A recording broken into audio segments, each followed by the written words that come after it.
उमा महेश्वराय नमः। मैं हूँ वामिका और आप सभी का हमारे चैनल आध्यात्मिक सागर में हार्दिक स्वागत है। आज सावन का 5वां मंगलवार है। आप सभी को मंगला गौरी व्रत की हार्दिक शुभकामनाएं।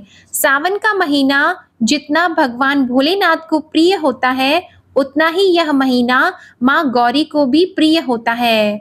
सावन में आने वाले हर मंगलवार को मंगला गौरी का व्रत रखा जाता है। इस दिन महिलाएं अखंड सौभाग्य की प्राप्ति के लिए माँ गौरी का व्रत करती हैं और अपने वैवाहिक जीवन को सफल बनाने के लिए इस व्रत को किया जाता है। इस व्रत को करने से संतान सुख की भी प्राप्ति होती है। तो आइए आज आप सुनिए मंगला गौरी व्रत की कथा। पौराणिक कथा के अनुसार प्राचीन समय में पंपापुर गांव में एक साहूकार अपनी पत्नी के साथ रहता था। उसके घर में अन्न और धन की कोई कमी नहीं थी, परंतु संतान न होने का दुख उनके मन को परेशान करता रहता था। एक दिन साहूकार के घर पर एक साधु आया और उस साहूकार ने अपनी पत्नी के साथ उन साधु का खूब आदर सत्कार किया और अपनी व्यथा सुनाई। तब साधु ने उन्हें सावन मास के मंगलवार को माता पार्वती की पूजा करने और व्रत रखने को कहा। साधु महाराज के कहे अनुसार श्रावण महीने के पहले मंगलवार से साहूकारनी ने माँ पार्वती की पूजा की और व्रत करना भी आरंभ कर दिया। कई महीनों तक उसने मंगलवार के दिन व्रत और पूजन किया। उसके भक्ति भाव से माँ पार्वती बहुत प्रसन्न हुई और एक दिन साहूकार को सपना आया कि जिस आम के वृक्ष के नीचे गणेश जी बैठे हों, उस आम के वृक्ष का फल तोड़कर अपनी पत्नी को खिला देना। तुम्हें अवश्य ही पुत्र रत्न की प्राप्ति होगी। सुबह के समय आंख खुलने के साथ ही साहूकार आम के वृक्ष को ढूंढने के लिए निकल पड़ा। एक दिन उसे आम का वृक्ष दिखाई दिया।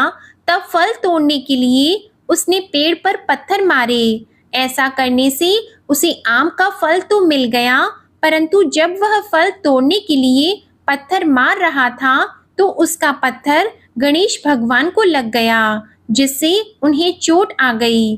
तब गणेश जी बहुत गुस्सा हो गए और उन्होंने उसे श्राप देते हुए कहा, ये स्वार्थी मनुष्य, तूने अपने स्वार्थ के कारण मुझे चोट पहुंचाई है, तुझे भी एक ऐसी ही चोट लगेगी।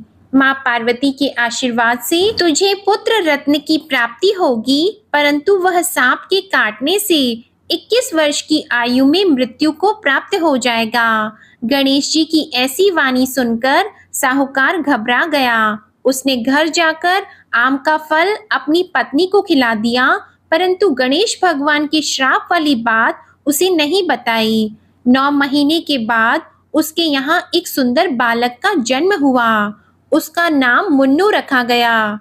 साहूकार और उसकी पत्नी ने मन्नू के लाड़ प्यार में कोई कमी नहीं आने दी। धीरे धीरे मन्नू 20 वर्ष का हो गया। वह अपने पिता के साथ कारोबार में हाथ बटाने लगा। एक दिन व्यापार करके लौटते समय दोनों पिता और पुत्र भोजन करने के लिए एक गांव के पास तालाब के किनारे पेड़ की छांव में बैठ गए और भोजन करने लगे। उसी समय गांव की 2 लड़कियां उस तालाब पर कपड़े धोने आईं। वे लड़कियां बहुत ही हंसमुख, फुर्तीली और सभ्य घर की प्रतीत हो रही थी। कपड़े धोते समय वे आपस में बातें करने लगी। उनमें से कमला ने कहा, हे मंगला, तुझे याद है मैं सावन की मंगलवार को मंगला गौरी का व्रत करती हूँ। अब तो अगले मंगलवार को मैं व्रत का उद्यापन करूंगी। इस व्रत को करने से मुझे सुयोग्य पति मिलेगा और मैं सुख चैन से रहूंगी। फिर उसने कहा, मंगला, तू भी अगले साल से सावन मास के पहले मंगलवार से व्रत करना शुरू कर देना, तो तुझे भी मनपसंद पति मिलेगा। इस व्रत को करने से पति की आयु बढ़ती है।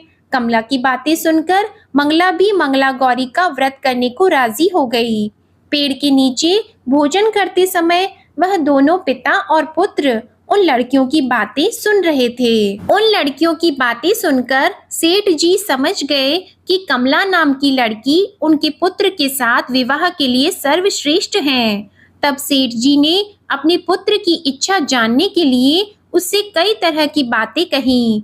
पुत्र भी अपने पिता के विचारों से सहमति प्रकट करता रहा। पुत्र की इच्छा जानने के बाद सेठ जी ने कमला के साथ उसका विवाह करने का निश्चय कर लिया और सोचा कि ऐसा करने से मेरे पुत्र की आयु बढ़ जाएगी और कोई अनहोनी घटना भी टल जाएगी। फिर सेठ जी अपने पुत्र के साथ कमला के पीछे पीछे उसके घर पहुंच गए। कमला के पिता भी बड़े ही नाम के साहूकार थे। सेठ जी ने कमला के पिता से अपने पुत्र के विवाह के लिए बात की। दोनों परिवार कमला और मन्नू का विवाह करने के लिए सहमत हो गए। शुभ मुहूर्त में बड़े ही धूमधाम से मन्नू और कमला का विवाह संपन्न हुआ। दोनों ने पति पत्नी के रूप में बड़े बुजुर्गों के आशीर्वाद के साथ घर संसार चलाना शुरू कर दिया। ससुराल में आकर भी कमला ने मंगला गौरी का व्रत नियम के अनुसार चालू रखा, जिससे माता पार्वती ने एक दिन कमला को सपने में दर्शन देकर कहा कि मैं तेरे व्रत से प्रसन्न हूँ, लेकिन तेरे पति की आयु बहुत कम है। अगले महीने मंगलवार के दिन एक सांप तेरे पति को डसने के लिए आएगा, लेकिन तुम घबराना मत। तुम सांप के लिए एक प्याले में मीठा दूध रखना और उसके पास एक खाली मटकी रख देना। सांप दूध पीकर अपने आप मटकी में चला जाएगा। तब तुम जल्दी से उस मटकी का मुंह कपड़े से बांध देना और उसे जंगल में छोड़ देना। ऐसा करने से तेरे पति के प्राण बच जाएंगे। अगले महीने का जब मंगलवार आया तो कमला ने किसी को कुछ भी बताए बिना माँ पार्वती के कहे अनुसार सारा कार्य कर दिया। माँ पार्वती की कृपा से कमला के पति के प्राण बच गए। इस प्रकार मंगला गौरी के पावन व्रत के प्रभाव से मनु दोष मुक्त हो गया। बोलो मंगला गौरी माता की जय। जब घर वालों को यह बात पता चली तो सबकी खुशी का ठिकाना न रहा। फिर पूरे गांव में कमला का गुणगान होने लगा। गांव की महिलाओं ने कमला से व्रत की विधि पूछी और वे सब भी मंगला गौरी के व्रत को करने लगी। कमला ने अगले मंगलवार को विधि विधान से मंगला गौरी व्रत का उद्यापन किया और ब्राह्मणों को भोजन करवाने के बाद दक्षिणा देकर उनका आशीर्वाद लिया। इस प्रकार मंगला गौरी व्रत की कथा पूर्ण होती है। अब आप जानें कि मंगला गौरी व्रत की विधि। मंगला गौरी व्रत शुरू करने के लिए सावन के पहले मंगलवार के दिन सूर्योदय से पूर्व उठकर स्नान आदि से निवृत्त होकर स्वच्छ वस्त्र धारण करें। फिर एक चौकी पर लाल रंग का कपड़ा बिछाकर माँ गौरी की तस्वीर या मूर्ति रखें।